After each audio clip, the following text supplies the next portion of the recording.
مدح خانے اہل بیت باغ جنت کے ہے بہرے، مدح خانے اہل بیت تم کو مژدہ نار کا، اے دشمنان اہل بیت تم کو مژدہ نار کا، اے دشمنان اہل بیت کس زبان سے ہو بیان عز و شان اہل بیت، کس زبان سے ہو بیان عز و شان اہل بیت، مدح گوئے مصطفیٰ ہے، مدح خانے اہل بیت، مدح گوئے مصطفیٰ ہے، مدح خانے اہل بیت باغ جنت کی ہے بہر، مدح خانے اہل بیت ان کی پاکی کا خدائے پاک خود کرتا بیان، ان کی پاکی کا خدائے پاک خود کرتا بیان، آیے تطہیر سے ظاہر ہے شان اہل بیت، آیے تطہیر سے ظاہر ہے شان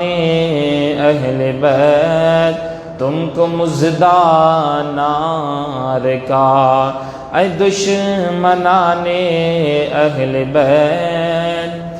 بے اجازت جن کے گھر جبریل آتے ہی نہیں، بے اجازت جن کے گھر جبریل آتے ہی نہیں، قدر والے جانتے ہیں قدر شان اہل بیت، قدر والے جانتے ہیں قدر شان اہل بیت باغ جنت کے ہے بہرے،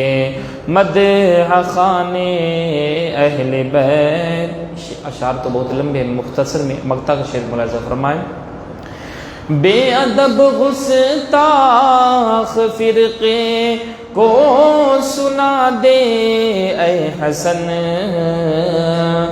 بے ادب گستاخ فرقے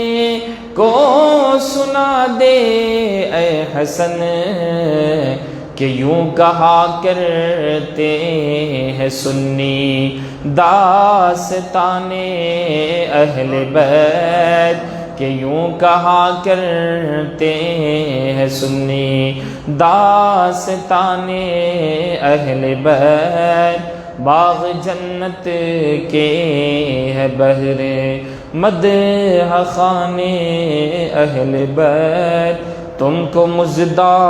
نار کہا، اے دشمنان اہل بیت۔ ایک مرتبہ درود پاک پڑھیں، اللہم صلی علی سیدنا شفیعنا حبیبنا نبینا کریمنا مولانا محمد بارک وسلم صلی اللہ علیہ وسلم علیہ یا رسول اللہ صلی اللہ علیہ وسلم۔ محترم سامعین کرام، آج ماہ محرم الحرام کی تیسری تاریخ ہے اور تیسری مجلس بھی ہے۔ اس سے پہلے دو مجلس میں، پہلی مجلس میں حضرت عمر فاروق اعظم رضی اللہ تعالیٰ عنہ کے متعلق بیان کیا گیا تھا، اور دوسری مجلس میں حضرت مولا علی رضی اللہ تعالیٰ عنہ اور حضرت فاطمہ الزہرا رضی اللہ تعالیٰ عنہ کے متعلق بیان کیا گیا تھا۔ آج میں انشاءاللہ تعالیٰ اہل بیت کے متعلق جو چند احادیث پاک اور بزرگان دین کے اقوال ہیں اور ان کی کیا خصوصیت ہے ان کے متعلق بیان کرنے کی کوشش کروں گا۔ اللہ رب العزت کی بارگاہ میں دعا ہے کہ اللہ رب العزت ہمیں حق بولے اور تمام حضرات کو حق سن کر اس پر عمل کرنے کی توفیق عطا فرمائیں۔ محترم سامعین کرام، اہل بیت علیہم الرضوان کی فضیلت احادیث پاک میں بہت جگہ آئی ہے، قرآن پاک میں بھی کئی مقامات پر اللہ رب العزت نے ان کی پاکی اور ان کی تطہیر کے بارے میں بیان فرمایا ہے۔ محترم سامعین کرام، ایک حدیث پاک ہے مسلم شریف کتاب فضائل الصحابہ کی، اور حضرت علی رضی اللہ تعالیٰ عنہ کے متعلق جو باب امام مسلم نے قائم کیا ہے اس میں یہ حدیث پاک ہے کہ حضرت زید بن ارقم رضی اللہ تعالیٰ عنہ فرماتے ہیں کہ رسول اکرم صلی اللہ تعالیٰ وسلم نے مکہ اور مدینہ شریف کے بیچ میں ایک مقام جوفہ ہے جسے غدیر خم کہتے ہیں، اس کے موقع پر ارشاد فرمایا کہ اے لوگو، میں انسان ہوں، قریب مجھے رب کا فرشتہ آئے گا یعنی ملک الموت، اور میں رب کے حکم پر ان کا حکم قبول کروں گا یعنی مجھے موت آ جائے گی، مگر میں تمہارے متعلق دو چیزوں کو چھوڑ رہا ہوں، اور ان میں سے آپ نے ایک چیز یہ فرمائی، وہ کتاب اللہ یعنی اللہ رب العزت کی کتاب ہے قرآن مجید، جس میں ہدایت اور نور ہے۔ حضرت زید بن ارقم رضی اللہ تعالیٰ عنہ فرماتے ہیں کہ نبی پاک صلی اللہ علیہ وسلم نے پھر قرآن پاک کے متعلق لوگوں کو ابھارا اور آپ نے رغبت دلائی۔ پھر آپ نے یہ فرمایا کہ دوسری بات کہ وہ میرے اہل بیت، یعنی میں اپنے اہل بیت سے تمہیں اللہ تعالیٰ کی، تمہارے لیے اللہ تعالیٰ کی یاد دلاتا ہوں۔ نبی پاک صلی اللہ علیہ وسلم نے یہ جملہ 2 مرتبہ فرمایا، یعنی اس کا مطلب یہ ہے کہ تم میرے اہل بیت کے متعلق اللہ رب العزت سے ڈرنا، ان کے حق ادا کرنا، ان کے ساتھ ادب و سلوک کے ساتھ پیش آنا، ان کی بے ادبی نہیں کرنا۔ میرے پیارے آقا صلی اللہ علیہ وسلم کے پیارے دیوانوں، دوسری حدیث پاک ترمذی شریف کی ہے، حضرت جابر رضی اللہ تعالیٰ عنہ فرماتے ہیں کہ نبی پاک صلی اللہ تعالیٰ علیہ وسلم نے ارشاد فرمایا کہ حجۃ الوداع کے اندر آپ نے فرمایا کہ اے لوگو، میں تمہارے اندر 2 چیزیں چھوڑ رہا ہوں، اگر تم ان 2 چیزوں کو پکڑے رہو گے تم گمراہ نہیں ہوگے۔ ایک کتاب اللہ قرآن پاک، اللہ رب العزت کے کلام کو مضبوطی کے ساتھ پکڑے رہنا، اور دوسری میری اہل بیت۔ میرے پیارے آقا صلی اللہ علیہ وسلم کے پیارے دیوانوں، اسی طرح ایک اور حدیث پاک ہے طبرانی شریف کی کہ نبی پاک صلی اللہ علیہ وسلم نے یہ ارشاد فرمایا کہ بندہ کامل مومن نہیں ہو سکتا، یعنی پکا مومن نہیں ہو سکتا جب تک وہ اپنی جان سے زیادہ مجھ سے اور میری اولاد حسن وغیرہ سے، اپنی اولاد سے اور میرے اہل سے، وہ اپنے اہل، میرے اہل سے زیادہ وہ اپنے اہل سے، یعنی وہ اپنے اہل سے زیادہ میرے اہل سے، اور میرے یعنی میرے اہل بیت سے زیادہ مجھ سے محبت نہ کرے تو وہ پکا مومن نہیں ہو سکتا۔ یعنی کہ وہ اپنی اولاد سے زیادہ میری اولاد سے، وہ اپنے رشتہ داروں سے زیادہ میرے رشتہ دار سے، اور وہ اپنی جان سے زیادہ جب تک نہ مجھ سے محبت کرے تو وہ پکا مومن نہیں ہو سکتا۔ پتہ چلا کہ پکا مومن ہونے کے لیے، کامل مومن بننے کے لیے سب سے زیادہ نبی پاک صلی اللہ علیہ وسلم سے محبت ہونی چاہیے، اور اپنی اولاد سے زیادہ نبی پاک صلی اللہ علیہ وسلم کے آل سے محبت ہونی چاہیے، تب جا کے انسان کامل مومن ہو سکتا ہے۔ اور امام احمد بن حنبل رضی اللہ تعالیٰ عنہ ایک حدیث پاک نقل فرماتے ہیں کہ نبی پاک صلی اللہ تعالیٰ علیہ وسلم نے حضرت امام حسن اور امام حسین رضی اللہ تعالیٰ عنہ کو ہاتھ مبارک سے پکڑے ہوئے تھے، اور آپ نے یہ فرمایا کہ جس نے مجھ سے محبت رکھی اور ان دونوں سے یعنی امام حسن اور امام حسین سے محبت رکھی، اور ان کے والدین سے یعنی حضرت فاطمہ الزہرا اور حضرت علی رضی اللہ عنہ سے محبت رکھی، تو کل قیامت میں وہ میرے درجے اور میرے ساتھ ہوگا۔ میرے پیارے آقا صلی اللہ علیہ وسلم کے پیارے دیوان، یہ حدیث پاک دیکھیں، یعنی جنت میں کل وہ میرے درجے میں اور میرے ساتھ ہوگا۔ شارحین فرماتے ہیں کہ درجے کا مطلب یہ ہے کہ ایسا نہیں کہ نبی پاک صلی اللہ علیہ وسلم کے مقام پر ہوگا، بلکہ بصورت خدمتگار وہ اس میں دکھائی دے گا، نہ تو نبی پاک صلی اللہ علیہ وسلم کا مقام تو اعلیٰ عرفہ ہے۔ میرے پیارے آقا صلی اللہ علیہ وسلم کے پیارے دیوانوں، حدیث پاک میں اس طرح کئی مقامات پر نبی پاک صلی اللہ علیہ وسلم نے اہل بیت کی فضیلت بیان فرمائی ہے۔ ایک اور حدیث پاک ہے جو غالباً مشکات شریف کی حدیث ہے کہ نبی پاک صلی اللہ علیہ وسلم نے فرمایا کہ اے لوگو، میری اہل بیت جو ہے نوح علیہ السلام کی کشتی کی طرح ہے، یعنی جو اس پر سوار ہو گیا وہ نجات پا گیا، وہ بچ گیا، جو اس پر سوار نہیں ہوا وہ ہلاک ہو گیا۔ اور حضرت عمر فاروق اعظم رضی اللہ تعالیٰ سے ایک حدیث پاک مروی ہے جو مشکات شریف کی ہے کہ آپ نے ارشاد فرمایا کہ میرے صحابہ جو ہے آسمان ہدایت کے ستارے کی مانند ہے، تو جو تم میں سے جو بھی میرے صحابہ کی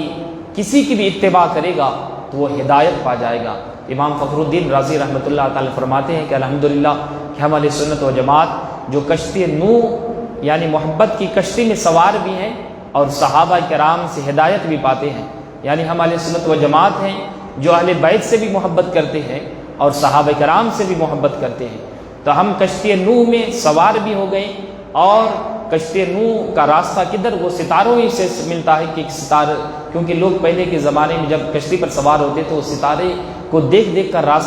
ستارے کو دیکھ کر راستوں کا پتہ لگاتے تھے۔ تو اس طرح فرمایا کہ ہم کشتی نوح میں بھی سوار ہو گئے اور صحابہ کی محبت میں ہمیں اس مقام تک، منزل مقصود تک پہنچنے کا راستہ بھی مل گیا۔ بعض ایسے لوگ بھی ہیں جو اہل بیت کی محبت کا دعویٰ کرتے ہیں، مگر اہل بیت کی محبت کا وہ یہ سمجھ رہے ہیں کہ اہل بیت کی محبت اسی وقت پکی ہوگی جب تک نہ صحابہ کرام کو لعن طعن کیا جائے۔ آج کل بہت سارے ایسے لوگ ہو گئے، بہت سارے ایسے آج ہمارے خانقاہوں میں بھی بہت سارے ایسے لوگ آپ کو ملیں گے جو اہل بیت کا نام لے کر صحابہ کرام کو لعن طعن کرتے ہیں، حالانکہ یہ اہل سنت و جماعت کا عقیدہ نہیں ہے، اہل سنت و جماعت کا شیوا نہیں ہے۔ ہمارے نزدیک صحابہ کی بھی محبت ہے، اہل بیت کی بھی محبت ہے۔ ایسا نہیں ہے کہ آپ صرف نبی کے آل سے محبت کریں گے اور نبی کے ساتھ جنہوں نے رہا، جنہوں نے صحبت اختیار کی، ان کا بغض و حسد رکھیں گے تو کیا آپ سے نبی پاک صلی اللہ علیہ وسلم راضی ہو جائیں گے؟ نہیں ہوگا۔ میرے پیارے آقا صلی اللہ علیہ وسلم پیارے دونوں کی محبت شرط ضروری ہے، اہل بیت کی بھی محبت ضروری ہے اور صحابہ کرام کی بھی محبت ضروری ہے۔ بہت سارے ایسے لوگ بھی ہوتے ہیں کہ جو صحابہ کرام کے محبت کا دعویٰ کرتے ہیں مگر اہل بیت سے بغض رکھتے ہیں، تو وہ بھی جو ہے گمراہ ہے اور بد مذہب ہے۔ تو اس لیے ہم اور آپ اہل سنت و جماعت اللہ تبارک و تعالیٰ سے دعا کرتے ہیں کہ اللہ رب العزت ہمیں صحابہ کرام کی محبت اور اہل بیت کی محبت میں ہمیں اس دنیا سے اٹھائے۔ میرے پیارے آقا صلی اللہ علیہ وسلم کے پیارے دیوانوں، اہل بیت علیہ رضوان کی بہت ساری خصوصیت ہیں، ان کی چند خصوصیت میں آپ کے سامنے پیش کر دوں کیونکہ مختصر سا وقت رہتا ہے۔ ایک خصوصیت تو سب سے پہلے ان کی ایک خصوصیت یہ ہے کہ اہل بیت کے جو سادات کرام ہیں ان کو زکوٰۃ کا مال لینا یا ان کو دینا ناجائز و حرام ہے۔ سب سے پہلی بات یہ، کیونکہ مسلم شریف کی حدیث ہے، نبی پاک صلی اللہ علیہ وسلم فرمایا کہ مجھ پر، میری آل پر جو ہے زکوٰۃ اور صدقہ واجبہ کا مال حرام ہے۔ اور اس میں کون آتے ہیں؟ جیسے حضرت علی رضی اللہ تعالیٰ عنہ کے نسب سے جو ہیں، جو حضرت جعفر کے نسب سے ہیں، جو حضرت عقیل کے نسب سے ہیں، یہ جو اور حضرت عباس رضی اللہ تعالیٰ عنہ کے نسب سے جو ہیں، جو سادات کرام، ان کو زکوٰۃ کا مال لینا یا دینا حرام ہے۔ اور مسلم شریف کی ایک حدیث ہے، غالباً کتاب الزکوٰۃ کی حدیث ہے، کہ نبی پاک صلی اللہ علیہ وسلم کے سامنے ایک کھجور کا ٹوکرا لایا گیا، اور اس وقت حضرت امام حسین رضی اللہ تعالیٰ عنہ یعنی چھوٹے تھے، تو آپ نے وہ کھجور میں سے، وہ صدقہ کا تھا، کھجور آپ اٹھا کر منہ میں رکھ لیے۔ نبی پاک صلی اللہ علیہ وسلم نے اسے منہ سے نکال کر باہر نکال دیا اور فرمایا کخ کخ چھی چھی، تمہیں معلوم نہیں یہ صدقہ کا مال ہے اور صدقہ کا مال ہم پر حرام ہے۔ تو ایک خصوصیت یہ ہے، ایسی یہ خصوصیت اہل بیت کی جو دیگر دوسرے لوگوں میں نہیں پائی جاتی۔ اور دوسری خصوصیت یہ ہے کہ اہل بیت کا جو نسب ہے یہ سارے نسب سے اعلیٰ و افضل ہے۔ نبی پاک صلی اللہ علیہ وسلم سے جس کو تعلق ہے، جو نبی پاک صلی اللہ علیہ وسلم کی آل ہیں، جسے سادات کہتے ہیں، سید کہتے ہیں، وہ سارے نسب سے افضل والا ہے۔ حدیث پاک میں ہے، نبی پاک صلی اللہ علیہ وسلم ارشاد فرماتے ہیں کہ اللہ تبارک و تعالیٰ نے اولاد اسماعیل علیہ السلام سے بنی کنانہ کو منتخب فرمایا، اور بنی کنانہ میں سے قریش کو منتخب فرمایا، اور قریش میں سے بنی ہاشم کو منتخب فرمایا، اور بنی ہاشم میں سے مجھ کو منتخب فرمایا۔ اور دوسری روایت میں حضرت عبداللہ بن عمر رضی اللہ عنہ سے مروی ہے کہ نبی پاک صلی اللہ علیہ وسلم فرمایا کہ اللہ رب العزت نے مخلوق پیدا فرمائی اور مخلوق میں سے بنی آدم کو منتخب فرمایا، بنی آدم میں سے عرب والے کو منتخب فرمایا، عرب میں سے مضر کو منتخب فرمایا، اور مضر میں سے قریش کو منتخب فرمایا، اور قریش میں سے بنی ہاشم کو منتخب فرمایا، اور بنی ہاشم میں سے مجھ کو منتخب فرمایا۔ تو یہ نبی پاک صلی اللہ علیہ وسلم کے آل، یہ دوسری خصوصیت ہے جو نبی پاک صلی اللہ علیہ وسلم سے جس کو نسبت ہے وہ سارے نسب سے ان کا آل افضل والا ہے۔ تیسری خصوصیت یہ ہے نبی پاک صلی اللہ علیہ وسلم کی، کہ اہل بیت کی تیسری خصوصیت یہ ہے کہ کل قیامت کے دن سارے نسب منقطع ہو جائیں گے، ختم ہو جائیں گے، سوائے نبی پاک صلی اللہ علیہ وسلم۔ جو نبی پاک صلی اللہ علیہ وسلم سے جس کو نسبت ہے آل سے، ان کا نسب صرف باقی رہے گا، اور باقی سارے نسب منقطع ہو جائیں گے، ختم ہو جائیں گے۔ اور چوتھی خصوصیت اہل بیت کی یہ ہے میرے پیارے آقا صلی اللہ علیہ وسلم کے پیارے دیوان، اگر اہل بیت میں سے اگر کوئی بے عمل بھی ہے، سادات کرام میں سے، سید میں سے بے عمل بھی ہے، تو اس کی تعظیم کرنا ضروری ہے۔ اعلیٰ حضرت کے صاحبزادے علامہ مصطفیٰ رضا خاں مفتی اعظم ہند علیہ رحمۃ الرضوان فرماتے ہیں کہ اگر سادات سے، سید سے جب تک کفر نہ صادر ہو جائے تب تک اس کی تعظیم کرنا ضروری ہے، یا اگر کفر ہو جائے تب تو پھر وہ تو کٹ گیا، نبی پاک صلی اللہ علیہ وسلم سے اس کا سلسلہ ختم ہو گیا، اس کی پھر تعظیم نہیں، مگر اگر بے عمل ہے یا کفر نہیں سرزد ہوا ہے اس کی تعظیم کرنا ضروری ہے۔ یہاں تو سادات کرام کو اتنی تعظیم نہیں ہوتی، ہمارے ادھر تو سادات کرام کو بڑے ادب و احترام کے ساتھ ان کی بڑے ایک الگ انداز میں اس کی تعظیم ہوتی ہے۔ ہمارے اندر ہمارے علاقے میں اگر کوئی اچھا سے اچھا عالم بھی رہے پھر بھی یہ ان کی یہ خواہش ہوتی ہے کہ سادات کرام ان کی نماز جنازہ پڑھائیں، ان کے گھر میں آئے یا پھر ان کے بچوں کا نکاح پڑھائیں۔ اس سے ہمارے نانا محترم کی بھی خواہش تھی، حالانکہ ہمارے گھر میں خود کئی علماء کرام تھے، مگر پھر بھی ان کی خواہش تھی کہ میری جنازہ جب ہو تو کوئی سادات پڑھائے۔ انہوں نے سادات کا نام لیا، پھر ان کو بلایا گیا، وہ تو نہیں تھے، پھر ان کے صاحبزادے کو بلایا گیا، پھر انہوں نے نماز جنازہ پڑھائی۔ اسی طرح ہمارے علاقے میں اگر کسی کا نکاح ہو، حالانکہ خاندان میں بہت سارے علماء رہتے ہیں مگر پھر بھی خواہش ہوتی ہے کہ سادات اگر محفل میں آ جائے پھر محفل کی رونق ہی الگ رہتی ہے، ایک یہ خصوصیت ہوتی ہے، ایک ادب و احترام ہوتا ہے۔ تو میرے پیارے آقا صلی اللہ علیہ وسلم کے پیارے دیوانوں، تو یہ خصوصیت ہے کہ سادات کرام کی اگر وہ بے عمل بھی ہو تو اس کی تعظیم کرنا یہ ضروری ہے، کیونکہ اسے نبی پاک صلی اللہ علیہ وسلم سے نسبت ہے۔ دیکھیں ہمارے اکابر نے بھی ان کی بڑی تعظیم فرمائی ہے۔ حضرت امام مالک رضی اللہ تعالیٰ عنہ کو جب جعفر بن سلیمان نے کوڑے لگائے تھے، جعفر بن سلیمان کا تعلق حضرت عبداللہ بن عباس رضی اللہ تعالیٰ عنہ کے خاندان سے تھا، انہوں نے حضرت امام مالک رضی اللہ تعالیٰ عنہ کوڑے لگائے تھے اور انہوں نے جتنی سزا دینی تھی سزا دی، اور اس سزا کے وجہ سے حضرت امام مالک رضی اللہ تعالیٰ عنہ بے ہوش ہو گئے۔ آپ کو جب ہوش آیا تو آپ نے پوچھا جس نے مجھے سزا دی میں نے اس کو معاف فرما دیا۔ لوگوں نے پوچھا کیوں، اس کی وجہ کیا ہے؟ بولے میں اس لیے کہ نبی پاک صلی اللہ علیہ وسلم کی نسبت کی وجہ سے، تاکہ کل قیامت میں کہیں ایسا نہ ہو نبی پاک صلی اللہ علیہ وسلم کی آل میری وجہ سے اس کے بارے میں کل اس سے مواخذہ ہو، اس لیے میں نے اس نسبت کی وجہ سے اس کو معاف فرما دیا۔ جب خلیفہ منصور کو، جو خلافت عباسیہ کا دوسرا خلیفہ تھا، ان کو پتہ چلا کہ جعفر بن سلیمان نے امام مالک کو کوڑے لگوائے، تو انہوں نے امام مالک کے پاس آیا اور آپ سے کہا کہ اگر آپ چاہیں تو جعفر سلیمان سے بدلہ لیا جائے، تو حضرت امام مالک رضی اللہ تعالیٰ فرمایا نہیں میں نے اسے معاف کر دیا، جب بھی مجھے کوڑے لگتے تھے میں اس کوڑے کی وجہ سے میں اسے معاف کر دیتا تھا۔ میرے پیارے آقا صلی اللہ علیہ وسلم کے پیارے دیوانوں، تو یہ ہمارے اکابرین کرام کا بھی یہ تھا کہ وہ اگر ان کے ساتھ اگر وہ کوئی بدسلوکی بھی کرتے تھے، کوئی ظلم و ستم بھی ان پر ہوتا تھا تو وہ معاف فرما دیتے تھے۔ اسی طرح حضرت امام شافعی رضی اللہ تعالیٰ عنہ کے بارے میں ہے، آپ کو بغداد شہر میں غالباً آپ کو اس طرح لایا گیا کہ آپ کے پیروں کے اندر زنجیریں تھیں، صرف اس لیے کہ یہ لوگوں کے اندر مشہور ہو گیا تھا کہ اہل بیت سے محبت کرتے ہیں، یہ رافضی ہو گیا، رافضی ہو گیا امام شافعی رضی اللہ تعالیٰ عنہ کے متعلق۔ تو آپ نے اسی وقت یہ جملہ کہا تھا، اگر اہل بیت کی محبت ہونا اگر رافضی ہے، اہل بیت سے محبت کرنا رافضی ہے تو سن لو میں ہوں رافضی ہوں، آپ نے یہ فرمایا تھا۔ پھر پیارے آقا صلی اللہ علیہ وسلم کے دیوان، اسی طرح حضرت امام نسائی کے بارے میں آتا ہے، جنہوں نے صحاستہ کی کتاب ہے نسائی شریف، اس میں شامل ہے۔ حضرت امام نسائی رضی اللہ تعالیٰ جب ملک شام گئے، وہاں پر بہت سارے لوگوں نے حدیثیں گڑھ رکھی تھی بنی امیہ کے متعلق، تو آپ نے وہاں پر حضرت علی رضی اللہ تعالیٰ اور اہل بیت کے شان میں جو حدیث پاک تھی، آپ نے وہ حدیث پاک لکھی نہیں شروع کی، اور جامع مسجد کے اندر آپ نے خطبے کے اندر یہ حدیث پاک فضائل اہل بیت بیان کیے، تو وہاں جو بنی امیہ کے چاہنے والے تھے وہ آپ پر ٹوٹ پڑے اور اتنا آپ کو مارا، اتنا مارا کہ آپ بے ہوش ہو گئی، اور اسی غم میں، اسی مار کی شدت کی وجہ سے کچھ دنوں کے بعد آپ کا انتقال بھی ہو گیا۔ تو ہمارے اکابر، ہمارے بزرگان دین محدثین کرام نے اہل بیت سے بہت ہی محبت فرمائی۔ میرے پیارے آقا صلی اللہ علیہ وسلم کی پیارے دیوانوں، اہل بیت سے محبت کرنا یہ ایمان کا ایک لازمی حصہ بھی ہے، جیسا کہ میں نے ایک حدیث پاک آپ کو پیش کی تھی، طبرانی شریف کے آقا نے ارشاد فرمایا کہ وہ بندہ جب تک کامل مومن نہیں ہو سکتا، پکا مومن نہیں ہو سکتا، جب تک وہ مجھ سے محبت نہ کرے اور اپنی اولاد سے زیادہ، میری اولاد یعنی حسنین سے زیادہ محبت نہ کرے، اور میرے اہل سے زیادہ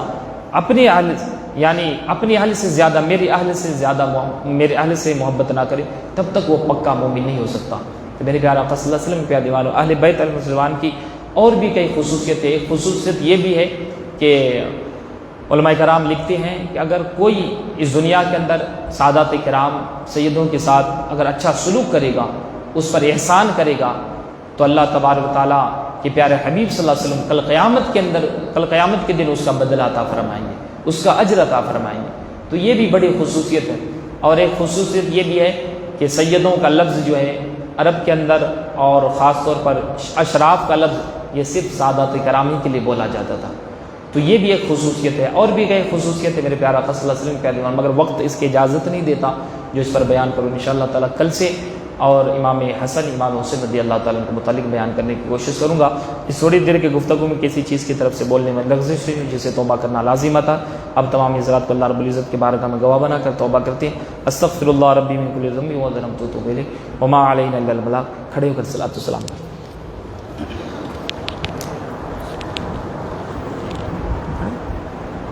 پڑھتے ہیں۔